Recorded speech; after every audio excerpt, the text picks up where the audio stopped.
আসসালামু আলাইকুম। আশা করি সবাই ভালো আছেন। তৃতীয় শ্রেণীর শিক্ষার্থী বন্ধুরা, তোমরা কেমন আছো? আজ আমরা গণিত বইয়ের 30 পৃষ্ঠার 5, 6 এবং 7 নম্বর অঙ্ক সমাধান করব। 5 নম্বর অঙ্কে আমরা দেখতে পাচ্ছি, লুসাই চাকমা তার মুদির দোকান থেকে প্রথম সপ্তাহে 1680 টাকা, দ্বিতীয় সপ্তাহে 890 টাকা এবং তৃতীয় সপ্তাহে 1000 টাকা লাভ করেন। এই 3 সপ্তাহে তার মোট লাভের পরিমাণ কত? তাহলে এটা যদি আমরা সাজিয়ে লিখি, যেহেতু মোট লাভের কথা উল্লেখ আছে, তাহলে আমরা ধরে নেব এটা যোগ অঙ্ক। তাহলে আমরা যদি সাজিয়ে লিখি, প্রথম সপ্তাহে লাভ করেন 1680 টাকা, দ্বিতীয় সপ্তাহে লাভ করেন 890 টাকা এবং তৃতীয় সপ্তাহে লাভ করেন 1000 টাকা। তাহলে অতএব তিনি মোট লাভ করেন।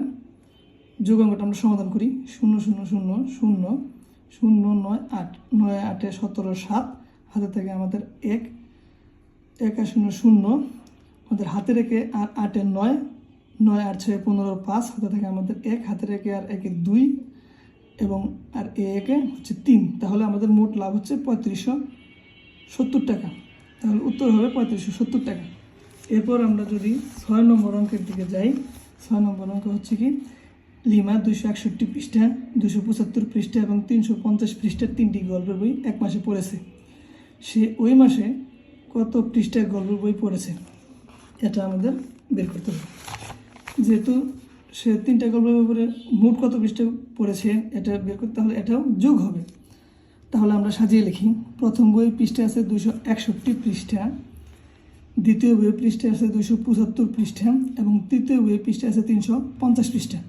অতএব সে মোট পড়েছে, এটা যদি আমরা যোগ করি তাহলে 0 5 1 6, 5 7 6, 7 5 12, 12 6 18, 18 8, হাতে থাকে আমাদের 1, হাতে রেখে আর 3 হচ্ছে 4, 4 আর 2 6, 6 আর 2 8। তাহলে সে মোট পড়েছে 886 পৃষ্ঠা। তাহলে উত্তর কী হবে? 886 পৃষ্ঠা। এরপর আমরা যদি 7 নম্বর অঙ্কের দিকে যাই, এখানে আমরা দেখতে পাচ্ছি, রাজন বার্ষিক পরীক্ষার প্রতিযোগিতায়, বার্ষিক ক্রীড়া প্রতিযোগিতায় 800 মিটার, 1000 মিটার ও 400 মিটার দৌড়ায়। সে মোট কত দৌড়ায়, এটা আমাদের বের করতে হবে। যেহেতু এখানেও বলা আছে মোট কত দৌড়ায়, তার মানে এটাও যোগ অঙ্ক। তাহলে আমরা এটা যদি সাজিয়ে লিখি, তাহলে আমরা কি লিখব? সাজিয়ে লিখলে আমরা লিখব, প্রথমবার দৌড়ায় 800 মিটার, দ্বিতীয়বার দৌড়ায় 1000 মিটার, তৃতীয়বার দৌড়ায় 400 মিটার। তাহলে সে মোট দৌড়ায়, এটা আমরা যোগ করলে কেমন করে যোগ করব? 0 0 0 0 0 0 0 0 4 0 4 থেকে 8 8 4 12 2, হাতে থেকে আমাদের 1, হাতে রেখে আর 1 এ 2, তাহলে মোট হচ্ছে 2200 মিটার। তাহলে মোট দৌড়ায় 2200 মিটার। আজ এ পর্যন্তই। পরবর্তী অঙ্কগুলো পরের পর্বে সমাধান করতে চেষ্টা করব। ভালো লাগলে আমাদের ভিডিওতে কমেন্ট করবেন। ধন্যবাদ।